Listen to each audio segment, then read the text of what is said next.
Садыр Жапаров бардык муктаждарга бөйрөгүн акысыз алмаштырууну тапшырды. Бөйрөк алмаштыруу операциясына мамлекет бир бейтапка 620 миң сом же $7,5 миң сарптайт. Мамлекет башчысы Садыр Жапаров муктаж болгон бардык кыргызстандыктарга бөйрөк алмаштыруу операциясын акысыз жасоону тапшырды. Бул тууралуу саламаттыкты сактоо министри Алымкадыр Бейшеналиев билдирди. Биз акысыз 50 операцияны жасоону пландаганбыз, бирок жакында эле болгон операциядан кийин президент менен сүйлөштүм. Ал гемодиализ алып жаткан бардык 2500 бейтапка бекер операция жасоо керектигин айтты. Операция кылсак азыр гемодиализге кеткен акча бюджетке калып, жакшы үнөмдөлмөк, деди Бейшеналиев. Бөйрөк алмаштыруу операциясына мамлекет бир бейтапка 620 миң сом же $7,5 миң сарптайт.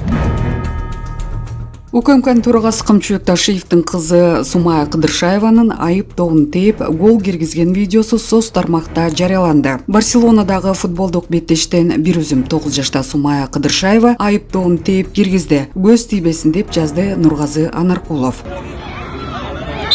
В левый! Хорош!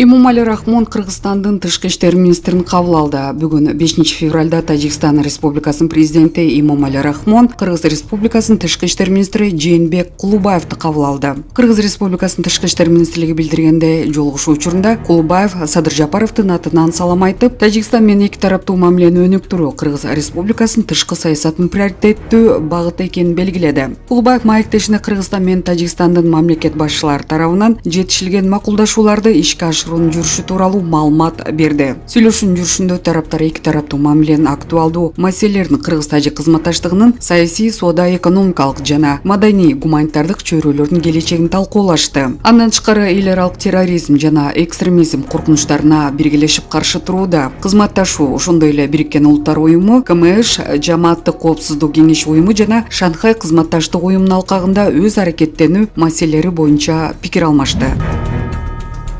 Ахрор Иминов апрелге чейин камакта калтырылды. Бишкектин 1-май райондук соту Кыргызстандын грек-рим күрөшү боюнча федерациясынын вице-президенти Ахрор Иминовду камакта калтырды. Райондук сот Ата-энеңизге эң кымбат белекти Ай Жылдыз Умра компаниясы аркылуу бериңиз. Эң мыкты кызмат, сапаттуу тейлөө, эң арзан баада. Умра ибадаты кедейликтен куткарат жана күнөөлөрдөн арылтат. Умра сапарын уюштурууда кызматта Ош шаарынын казысы Мирлан Ажы Токтомушев, тажрыйбалуу умра жетекчи Санжарбек Жаланов, мээнеткеч устаза Өктөм Абдувалиева жана башка эл тааны элек, бирок эмгеги чоң илимдүү устаздар болот.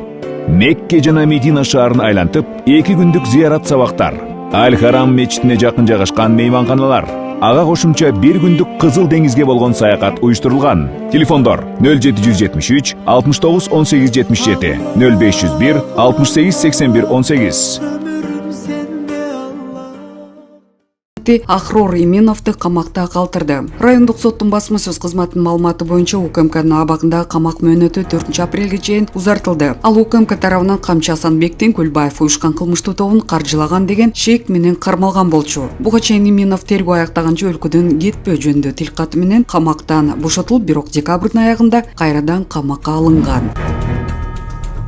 Кыргызстанда электрондук тамекиге толугу менен тыюу салуу сунушталууда. Мыйзам долбоорунда ташып келгендерге 150-200 миң сом же 1 жылдан 2 жылга чейин эркинен ажыратуу каралган. Кыргызстанда электрондук тамекиге толугу менен тыюу салуу сунушталууда. Мыйзам долбоорун коомдук талкууга Шайырбек Ташиев койду. Депутат иштеп чыккан документ коомдук талкууга коюлду. Эгер демилгеси колдоо тапса, баш ийбегендерге төмөнкүдө айып салынат. Электрондук тамеки чеккендерге 40 миң сом, саткандарга 50 миң сом, юридикалык жактар 65 миң сом, ташып келгендерге 150-200 миң сом же 1 жылдан 2 жылга чейин эркинен ажыратуу. Ташиевдин айтымында соңку жылдары окуучулар арасында электрондук тамеки чеккендер кескин көбөйүп кеткен. Буга электрондук чылымды кадимки тамекинин ордуна коопсуз альтернатива катары көрсөтүү себеп болгон. Болбосо ден соолукка олуттуу зыян тийгизет. Маалымат булагы Спутник KG. Токаев Казакстандын өкмөтүн отставкага кетирди. Коңшу Казакстандын президенти Касым-Жомарт Токаев Казакстандын өкмөтүн отставкага кетирди. Мындай маалымат Ак Орда сайтына жарыяланды. Казакстан Республикасынын Конституциясынын 70-беренесине ылайык өкмөттүн отставкасын кабыл алуу жөнүндө токтом кабыл алам деп айтылат мамлекет башчынын жарлыгында. Казакстан премьер-министринин милдеттери убактылуу Роман Склярга жүктөлдү. Бишкектеги төрөт үйүндө 29 жаштагы келин каза тапты. Бишкектеги номер 4-төрөт үйүндө Кесарево учурунда келин каза болду. Маалыматты редакцияга Саламаттыкты сактоо министрлигинен ырасташты. Мекеменин билдирүүсүнө караганда 5 февралда эртең менен 29 жаштагы келиндин өмүрүнө коркунуч жаралгандыктан Кесарево жол менен төрөтүү чечими кабыл алынган. Бул анын 3-чү кош бойлуулугу жана 3-чү төрөтү болгон. Ал операция учурунда каза болгон. Ал эми ымыркай ара төрөлүп, тиешелүү медициналык жардам көрсөтүлүүдө. Бул окуя боюнча Саламаттыкты сактоо министрлиги кызматтык иликтөө жүргүзүүдө. Ал эми факты боюнча Октябрь райондук ички иштер башкармалыгында маалымат жок экени белгилүү болду. Маалымат булагы Кактус Кейджи. Ички иштер министри Аза Большой каймана аттуу жарандык кармады. Чүйдө банги кылмышына шектелген уюшкан кылмыштуу топтун мүчөсү кармалды. Бул тууралуу Ички иштер министрлиги билдирди. Билдирүүгө ылайык Ички иштер министрлигинин ыкчам кызматтары кылмыш дүйнөсүнүн идеологиясын карманган жана баңгизатты мыйзамсыз сактоо жана сатуу каналын турукташтырып алган жарандар жөнүндө маалымат алышкан. Топтолгон материалдар негизинде 2023-жылы кылмыш иши козголгон. Жүргүзүлүп жаткан ыкчам иликтөө иш-чараларынын натыйжасында банги кылмышына шектүүлөрдүн бирин мурда бир нече жолу соттолгон. Чүй облусунун 1983-жылы туулган жашоочусу К.А.ны кармашкан. 3 февраль күнү уюшкан кылмыштуу топтун мүчөсү катары Ички иштер министрлигинин ыкчам каттоосунда турган Аза Большой лакап аттуу К.А. аттуу жарандан ширеңкенин кутучасындай таңгакталган каннабис чайыры, гашиш табылып алынган деп билдиришти Ички иштер министрлигинен. Кармалган жаран Ысык Ата райондук ички иштер башкармалыгынын убактылуу кармоочу жайына киргизилди.